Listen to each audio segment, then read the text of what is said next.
네, 안녕하십니까. 전략기획팀장 김종대입니다. 제가 오늘은 2021년도 경영평가 추진계획에 대해서 발표드리겠습니다. 앞서 시장님께서도 설명해 주셨지만 내일입니다. 내일 4월 9일까지 저희 경영실적 보고서를 업로드를 하는 걸로 최종 이제 경영실적 보고서를 제출하게 되는데요.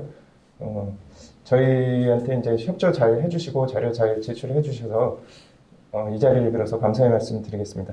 자세한 일정은 뒤에 또 설명을 드리도록 하겠습니다.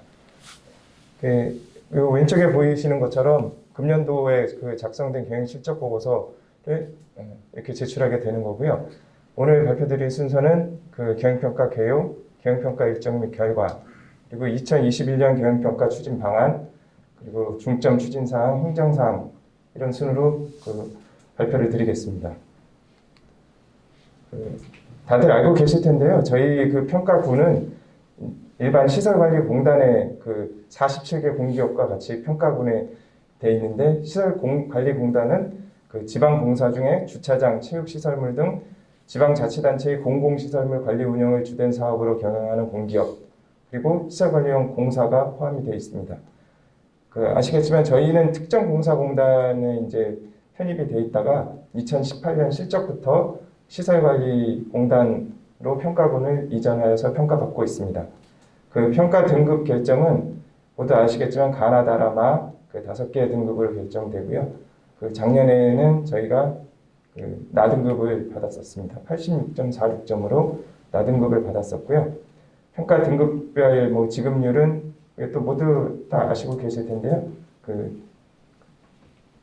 마등급은 없고 이제 라등급은 30에서 50, 다등급은 80에서 100, 나등급은 직원인 경우에 이제 130에서 150, 가등급은 180에서 200%의 성과급을 받을 수 있습니다.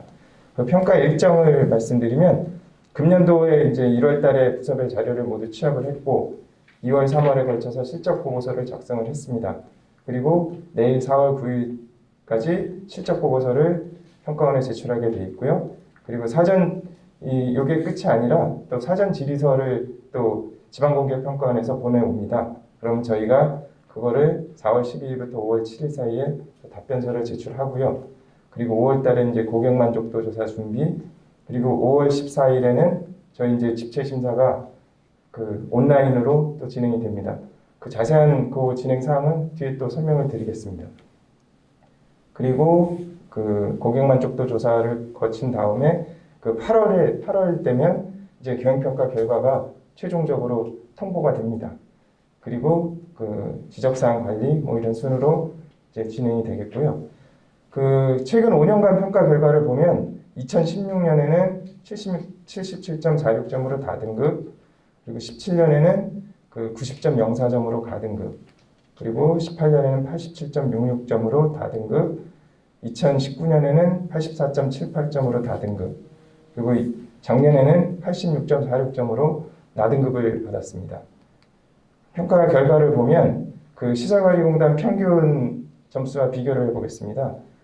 작년도 평가 결과 지속 가능 경영은 20.46점을 받았는데, 저희가 나등급을 받았음에도 불구하고 지속 가능 경영은 평균보다도 점수가 낮습니다. 요 뒤에 다시 이제 표에 또 나오겠지만 그때 다시 설명을 드릴 거고요. 경영 성과는 조금 더 이건 정량 지표입니다. 정량 지표는 저희가 평균보다도 한 2점 가까이 좀 높은 수치를 보였고요. 사회적 가치는 한 1점 정도 좀 높은 수준을 받았고, 전체 평균에서도 한 2점 이상 평균보다 높은 수치를 받아서 저희가 나등급을 받게 되었는데요. 작년도 평가 결과를 분석을 해보면 앞에서 말씀드린 것처럼 저희가 이제 정량 지표 쪽은 보시겠지만 점수가 굉장히 높은 점수를 받았습니다. 그럼에도 불구하고 보면 파란색으로 표시된 거는 이제 정성 점수인데요. 정성 점수는 지금 보시겠지만 생각보다 아주 점수가 낮습니다.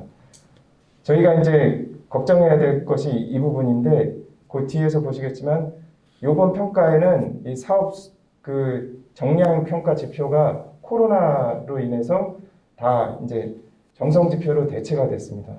정성 지표가 저희가 약한데 또 정성지표로만 평가를 받아야 하니까 좀 금년도 평가에도 조금 어려움이 있습니다. 그래서 저희가 향후에도 그 대비를 해야 되는 건 정성지표가 항상 그 어느 정도 수준 이상으로 그 저희가 유지를 하지 않으면 앞으로 이제 그 정량지표에 따라서 계속 정량지표는 항상 변할 수가 있거든요.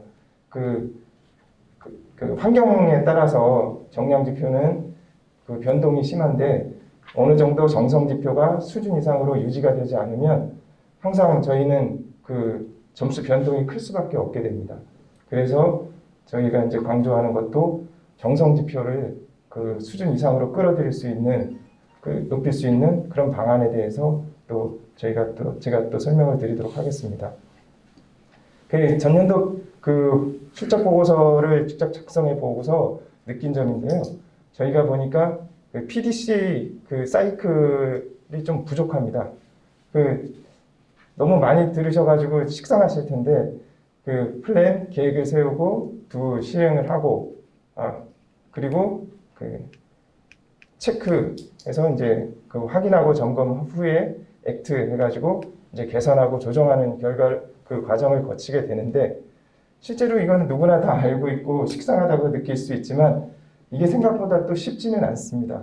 그래서 계획을 뭐 다들 세우시긴 하는데 연초에 정확한 또 계획이 세워져 있어야 됩니다. 연초에 그 우리가 종합 계획을 세워가지고 보고회도 하고 하는데 그 계획에 들어가 있지 않은 그 계획을 뭐 연중에 갑자기 시행을 한다든지 이러면 또 평가위원들은 계획에도 없는 걸 했으니까 이것도 또 감점 대상에 들어가게 되고요. 또 우리가 자꾸 이제 그 평가원에서 요구하는 수준이 높아지는데 계획을 잘 세워서 또 시행을 했더니 또 중장기 계획이 없다고 또 그런 또 지적을 합니다. 그래서 중장기 계획을 세워가지고 또 시행을 했더니 중장기 계획은 3년이나 5년을 내다보는데 그 예전에 세웠던 계획만 어떻게 가지고 가냐. 매년 사정 변화에 따라서 환경 변화에 따라서 그걸 또 수정해 나가야 된다. 요구하는 수준이 굉장히 높습니다. 저희가 이런 거에 또 맞춰 나가야 되고요. 그리고 시행은 좀 어느 정도 됩니다. 사장님께서도 지금 계속 점검하라고 하시고 해서 시행은 어느 정도 되는데 또 이제 약한 부분이 여기서 나옵니다. 체크 부분에서도 보면 저희가 진행이 제대로 되고 있는지 확인하고 또 점검을 해야 되는데 그 흔히 또 많이 하는 거는 이제 설문조사 같은 걸 하게 되는 거죠. 저희가 어떤 이제 그 사업을 시행하고 행사를 하고 했으면 그거에 따라서 이게 어떤 그 사람들이 생각을 하고 있는지 만족도가 어떤지 그래서 그 보통 많이 하는 게 이제 교육 같은 거 끝나고 하면 그 만족도 조사를 실시하잖아요. 설문조사를. 그래서 그런 그 참가자들에게 그런 설문조사를 실시하게 되고 그 결과에 따라서 또 조정을 하고 이제 개선을 하는 이런 과정이 이루어져야 그 좋은 점수를 받을 수가 있습니다. 그러니까 실적 보고서를 작성할 때도 마찬가지고 어떤 이 계획에 따라서 행사를 하든 뭐 이런 걸 진행을 하게 되면 이런 사이클에 의해서 그 작성을 하고 진행을 해야 이제 좋은 점수가 받을 수 있다는 거고 그래야 정성지표를 잘 할 수가 있는데 작년 같은 경우에도 그 보고서에도 이런 내용도 있습니다. 평가 결과 보고서에 보면 기관장 부재로 인한 전략적 경영의 어려움. 사장님께서 부임하신 지가 이제 작년 10월이었기 때문에 그 이전에는 저희가 또 이거를 또 영향을 안 받을 수가 없었고요. 그런 어려움이 좀 있었고 또 코로나19로 인해서 또 저희가 계획했던 대로 시행을 하기가 또 어려웠던 점이 있었습니다. 작년에 그런 어려움이 있었고 또 앞서 말씀드린 것처럼 이 PDCA는 그 직접 해보고 계속 이게 좀 그 담당자들에게도 그렇고 체득이 돼야 되는데 아직까지 그런 점이 이제 좀 어려운 점이 있었으니까 여기 계신 이제 팀장님들도 가지고 직원들에게 이런 사이클에 의해서 진행될 수 있도록 그 지도를 잘 좀 해주시길 바라겠고요. 그래서 그 금년도의 추진 방안으로는 지표별 담당자를 지정을 해달라고 저희가 공문도 보냈었고 그 일부 아직 보내오지 않으신 부서도 계신데 좀 이제 협조를 해주시기 바라고 저희도 금년도 경영평가 그 실적 보고서는 다 각 담당자별로 다 나눠가지고 작성을 다 따로따로 했습니다. 그렇게 그 지정을 해가지고 하다 보니까 저희 집도 이제 자체적으로도 평가도 해보고 하니까 전보다 좀 그 퀄리티가 좀 더 높아졌다. 뭐 이런 지금 평을 저희도 이제 좀 하고 있는데요. 그렇게 해서 담당을 지정을 하게 되니까 그런 좀 좋은 점도 있고요. 그리고 그거에 대해서 이제 성과 평가를 연계. 저희가 이제 그 성과 관리 지표에도 그 지금도 들어가 있습니다. 그런데 요 이제 가중치 상향하라는 거는 전번에 최종 성과관리위원회 할 때 그 성과관리위원님들도 이게 변별력이 너무 적다. 그래서 이제 가중치를 좀 높여서 평가를 하는 게 그 필요하다. 그런 그 요구가 있으셔서 이제 요 가중치도 좀 상향을 할 예정입니다. 그래서 이제 그 본인이 평가에 대해서 한 거에 대해서 좀 책임을 지고 그 점수를 가져갈 수 있도록 그렇게 할 예정이고요. 그 정기적으로 또 경영 실적 관리를 또 하도록 하겠습니다. 그래서 상반기, 하반기에 보고회를 실시해가지고 그 실적을 계속 점검할 예정이고요. 그리고 경영 실적 그 자료에 대한 것도 이제 그 최소 격월 정도로 해서 자료를 취합해서 그 작성을 하도록 하겠습니다. 지금도 벌써 그 1, 4분기가 벌써 지났습니다. 그러니까 지금도 조금 늦은 편이거든요. 지금부터라도 그 저희가 이제 공문 보내드린 대로 계획을 좀 잘 수립을 하셔가지고 계획대로만 추진을 하신다면 그 올해 그 제가 말씀드린 대로 정성 지표에 대한 것도 잘 대응을 할 수 있지 않을까 생각을 하고요. 그리고 이제 앞서 말씀드린 것처럼 코로나19 가점 지표가 신설이 됐습니다. 그래서 이전에 우리가 강점으로 가졌던 이 경영 성과 부분, 그 정량 지표 부분이 모두 이제 정성 지표로 바뀌어서 평가를 받게 됩니다. 이번에 금년에도 그 특별한 사정이 없는 한은 아마 이 지표를 그대로 가지고 가지 않을까 생각이 되거든요. 코로나가 계속 장기화되고 있고 뭐 오늘도 뭐 700명이 넘었네 뭐 이런 소리가 들리고 하니까 아무래도 이 지표는 금년에도 가져갈 것 같습니다. 그래서 요거를 체계적으로 대응을 하지 않으면 그 좋은 점수를 받기가 힘들어지니까 그래서 중점 추진 사항으로 저희가 이제 코로나19 가점 지표에 대한 대응을 철저히 해야 되겠다고 생각을 해서 지표들을 보면 사실 만만치가 않습니다.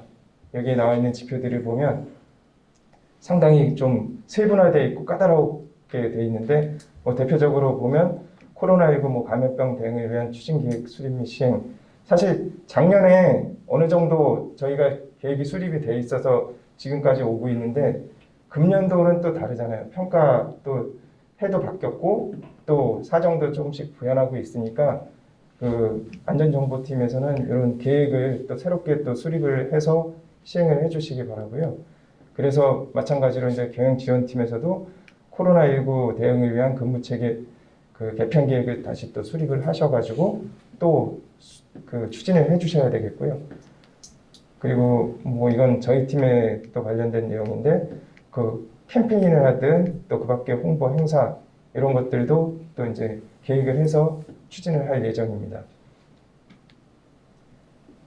그리고 또 주요 지표들을 말씀드리면 또 이런 것도 좀 까다로운 것 같더라고요. 금융기관의 예탁관 자금 등 기관 여유 자금을 활용해서 소상공인이나 자영업자 대상으로 대출 등을 지원하라. 상당히 좀 까다로운 지표들이 나와 있고요. 그리고 코로나19에 대응해서 신규 사업을 발굴하라. 그러니까 소극적으로 코로나19가 이제 있다고 해서 그냥 운영 축소하고 거기에 그냥 만족하고 있지 말고 새로운 사업을 또 발굴하라는 거거든요. 거기에 대응을 해서 새로운 사업이든 새로운 프로그램을 발굴해가지고 거기에 적극적으로 또 대응을 하라는 얘기고요. 그리고 이거는 뭐 재무팀에 관련된 내용인데 선결제, 선구매를 통한 또 소비 투자 확대. 이것도 행안부에서 한 10개 정도 항목에 대해서 정해준 게 있더라고요. 그래서 그거를 또 추진을 해주셔야 되고, 뭐 지역사회 기관과 투자 협약을 맺든 자매 결연 등을 통해서 경제활동 등을 통한 추진 성과, 뭐 이런 또 그 지표들이 있으니까 거기에 따라서 추진을 해야 될 것 같습니다. 그리고 행정사항으로 아까 말씀드린 것처럼 5월 14일 날 집체 평가를 이제 온라인으로 평가를 받게 되는데요. 이렇게 4개 파트로다가 구성이 되어 있습니다. 그래서 평가위원은 한 파트당 2분씩 해서 지속가능 경영팀, 주요사업팀, 사회적 가치팀, 재무관리팀 요 4가지 파트로 나눠지고요. 앞에 이제 PC 영상은 요 파트당 한 2대 정도씩 해갖고 앉아서 영상을 보면서 답변을 할 수 있도록 그렇게 되어 있고요. 요 지속가능 경영팀에서 사장님 인터뷰도 진행을 하고, 진행 방식은 아까 실장님께서도 설명을 해주셨지만 9시부터 10시 50분까지 평가가 진행이 되는데 동시에 또 진행을 합니다. 작년 같은 경우에는 시간대를 다르게 해가지고 뭐 하루 종일 뭐 대기를 하면서 평가를 받았었다고 하는데, 이번에는 동시에 진행을 하게 되니까 조금 간격에 대해서도 좀 소리가 같이 중첩되지 않도록 하기 위해서 좀 넓은 공간에서 이렇게 파티션을 좀 한 상태에서 좀 할 수 있도록 그렇게 하고요. 이 대기 인원은 제한은 없다고 합니다. 그러니까 저희가 요 관련된 파트별로 관련이 있으신 부서들은 대기를 좀 하고 계셨다가 평가위원회 질문에 바로바로 답변할 수 있도록 그렇게 이제 준비를 해주시면 될 것 같습니다. 그리고 요 질문 사항은 사전 질의서를 이제 저희한테 이제 보내줄 건데, 그 사전 질의서 내용 중심으로 해서 질의를 한다고 하니까요. 저희한테 이제 앞으로 평가원에서 보내올 사전 질의서에 또 거기 답변을 잘 작성을 해야 되고, 거기에 대해서 또 질문을 할 거니까 4월 26일부터 30일 사이에 저희가 제출하게 되어 있습니다. 그러니까 거기에 좀 잘 협조를 해주셔가지고 마지막까지 좋은 점수를 받을 수 있도록 그렇게 협조를 부탁드리겠습니다. 네, 이상 발표를 마치겠습니다. 감사합니다.